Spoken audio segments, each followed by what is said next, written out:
All right, so I had another incident. I stopped at a small town for gas, and when I come back out on the highway, of course, she pulled 3 times and then backfired. So I thought, okay, I'll stop at the next city, which was Tremonton, something like that, and find a place to park for the night, and then, you know, see again what's happening. So when I got to the RV park, which was the shittiest RV park ever, I mean, $30, and it was awful. There was no bathrooms, there was no Wi-Fi. I mean, you're just basically paying $30 just to freaking park. Oh, and maybe plug in, which I didn't even do because they didn't have the right connection. So I had to plug in a cord to use my stuff. So anyway, when I pulled into the park, oh my God, Peaches was making one hell of a racket.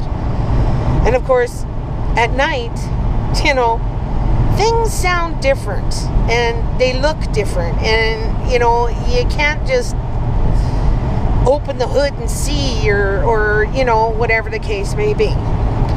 So I had myself a breakdown last night. I basically cried myself to sleep, and figured, okay, well, you know, when morning comes, I'll get out, check the oils, check the fluids, check all that stuff. I just checked the oil when I got up. That's fine. There is nothing wrong. I mean, the engine sounds fine. So anyway, a guy from the park who I had talked to that night to find out where the office was, because I couldn't even find an office for this RV park, right? So, of course, well, Tika introduced herself. I mean, dogs are the greatest introduction to people. So we started talking, and I had Peaches running, and you could hear the noise, right? So we both got underneath to see, because it sounded like something was loose.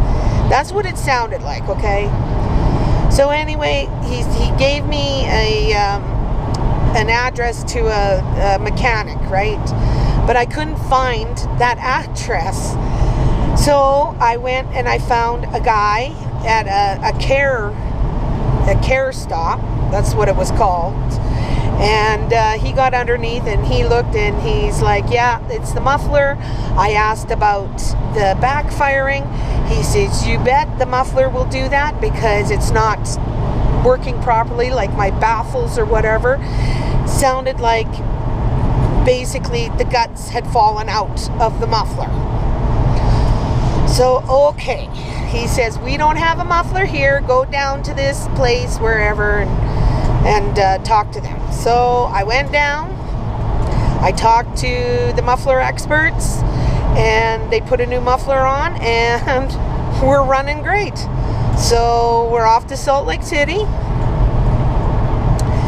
and we'll see what happens when I get there. You know, I'll take one day at a time. I put it out to the universe that if something else happens, that's my sign to go home. That is my sign to go home. And you know what? I will not question it. I will go home. Okay? So that's how it's going to work. I mean, I don't want to go home. I mean, I just started my adventure.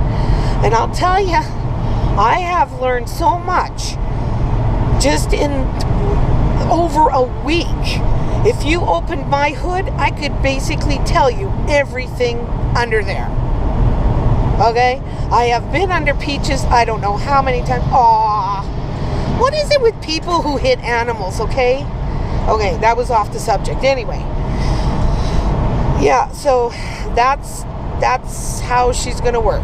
And I'm not going to drive all day anymore. What I'll do is, you know, I'll maybe drive for 4 or 5 hours, and that's it. I'll find a park. I'll park for the day and just give Peaches a rest. Right? So That's what I'm gonna do. That's the plan. And my partner here, she's doing good. She was a good girl last night.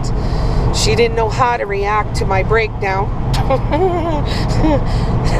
Because I've never really had a major breakdown in front of my dog before. So she tried to sleep with me, but the bed is too small. You know, but I'm not far from Salt Lake City. And I'm going to just, like I said, I'll take one city at a time. That's what I'm going to do. So I'm really hoping this all works out, because I don't know how much friggin' more stress I can take, really. I am hurting today. My shoulders hurt. I had to take some leave because last night my body hurt so bad, you know. And of course, well, I'm letting all the emotions out, and I'm being a little oversensitive at the moment. But, you know, that's the way things work out sometimes. And I'm just grateful.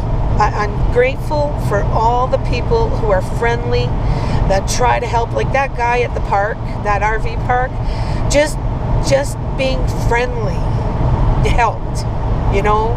It just helps relieve the fear, the insecurity, you know, whatever it is that you're feeling at the moment, just because they're friendly. Not that they can help you or anything. It's just, you know. But anyways, that's it for now.